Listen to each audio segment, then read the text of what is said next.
ഇവിടെ ഒത്തുചേർന്നിരിക്കുന്നതും ഋഷഭയുടെ ട്രെയിലർ കാണാൻ വേണ്ടിയിട്ടാണ്. പ്രിയപ്പെട്ട ലാലേട്ടനെ ഏറെ ബഹുമാനപൂർവ്വം വേദിയിലേക്ക് ക്ഷണിക്കുകയാണ്. ലാലേട്ട പ്ലീസ് ട്രെയിലർ ലോഞ്ച് ചെയ്ത് ട്രെയിലർ അൺവീൽ ചെയ്യാൻ വേണ്ടി ഏറെ ആദരപൂർവ്വം ക്ഷണിക്കുന്നു.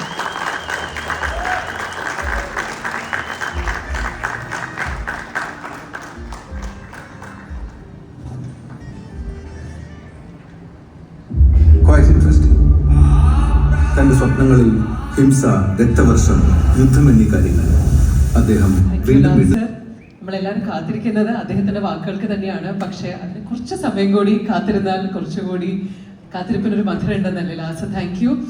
അദ്ദേഹം അവിടെ ഇരുന്ന ശേഷം നമുക്ക് ഒന്നുകൂടെ ട്രെയിലർ ഒന്ന് കാണാൻ തോന്നും.